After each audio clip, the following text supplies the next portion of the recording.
Hello, everyone, and welcome. In this video, I will be talking about Allport's trait theory of personality. Let us first try to understand the brief life sketch of Gordon Allport. Gordon Willard Allport, born on 11th November 1897 in Montezuma, Indiana, was a pioneering American psychologist renowned for his contributions to personality psychology. Allport's academic journey led him to Harvard University, where he studied under the guidance of William James, shaping his interest in the uniqueness of individuals. Over his distinguished career, Allport developed influential theories, including the trait theory of personality, categorizing traits into cardinal, central, and secondary categories. He served as the president of the American Psychological Association and authored seminal works such as Personality, a Psychological Interpretation. He passed away on 9 October 1967, leaving behind a rich body of work that continues to influence personality research and education. Let me now discuss Allport's trait theory of personality. Gordon Allport, a pioneering psychologist, developed the trait theory of personality, emphasizing the uniqueness and individuality of each person. Gordon Allport's trait theory introduced novel perspectives on personality, highlighting the complexity, uniqueness, and growth potential of individuals.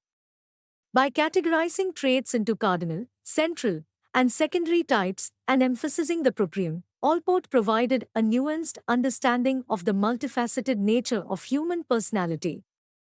The following are the main features of Allport's trait theory. 1. Cardinal traits. Allport introduced the concept of cardinal traits, which are rare and dominate an individual's entire life. These traits shape a person's behavior and contribute significantly to defining their personality. Example: Mahatma Gandhi's cardinal trait could be identified as nonviolence, as it profoundly influenced every aspect of his life, actions, and principles. 2. Central traits. Central traits are general characteristics that form the foundation of an individual's personality. While not as dominant as cardinal traits, they are fundamental in shaping behavior across various situations. Example: a central trait for an individual might be openness, influencing their behavior in a wide range of social and personal contexts. 3. Secondary traits. Secondary traits are specific to certain situations and are less influential in defining overall personality. They may manifest only in particular circumstances. Example: an individual might display assertiveness as a secondary trait in leadership roles but not necessarily in more relaxed, social settings. 4. Proprium. Allport introduced the concept of the proprium, which represents the core of an individual's personality.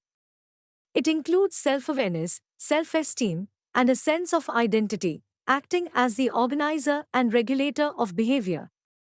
Example: a person with a strong sense of proprium may consistently exhibit a clear understanding of their values and act in accordance with their principles.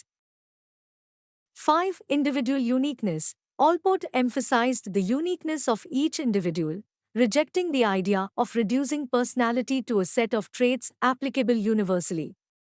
He believed in understanding people in their entirety rather than as a collection of traits.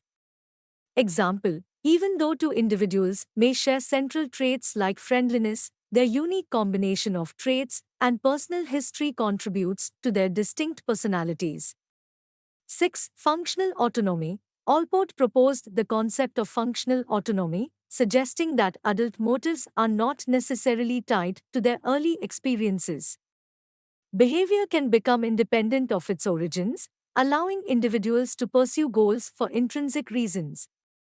Example: a person who initially pursued a career to please their parents may later find intrinsic satisfaction and autonomy in the pursuit of their professional goals. 7. Dynamic and growth-oriented. Allport viewed personality as dynamic and emphasized the potential for growth and change throughout an individual's life. He acknowledged the impact of both hereditary and environmental factors on the development of traits. Example: through personal experiences, an individual might develop new central traits or modify existing ones, reflecting the dynamic nature of personality. 8. Idiographic approach. Allport advocated for an idiographic approach, focusing on understanding the unique qualities and characteristics of an individual rather than relying solely on nomothetic, generalizable traits. Example: in a clinical setting, understanding the idiographic aspects of a client's personality helps tailor therapeutic interventions to their specific needs and experiences. Educational implications of Allport's trait theory. 1. Recognizing individual differences. In an educational setting, understanding and acknowledging the diverse traits of students is crucial. Teachers can adopt strategies that accommodate different learning styles and preferences, fostering a supportive and inclusive environment. 2. Tailoring teaching approaches. Allport's theory suggests that individuals may respond differently to various teaching methods. Educators can customize their approaches, taking into account students' central traits and preferences to enhance engagement and learning outcomes. 3. Fostering positive classroom environments. Emphasizing positive central traits, such as cooperation and respect, contributes to a harmonious classroom atmosphere.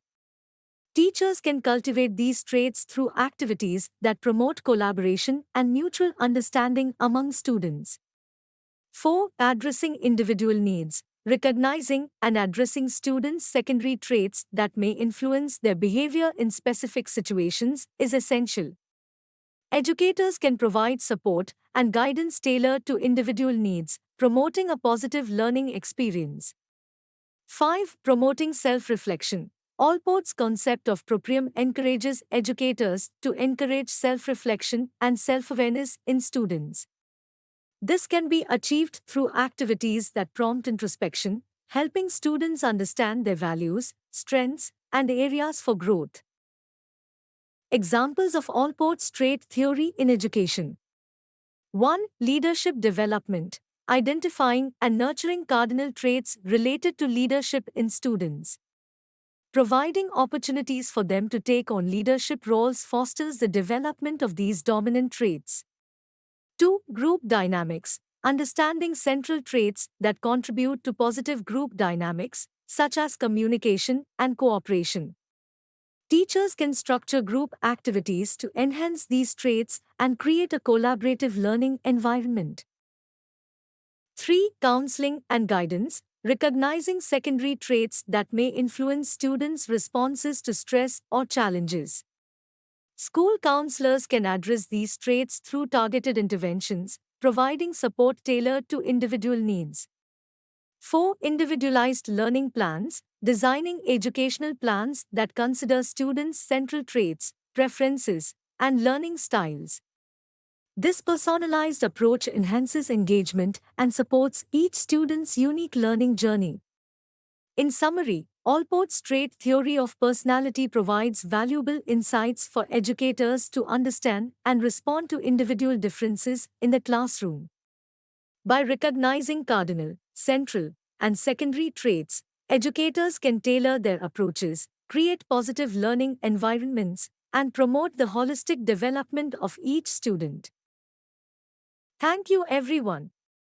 If you're passionate about education and teacher training, consider subscribing to my YouTube channel Education and Teacher Education at Shokeen Bilal.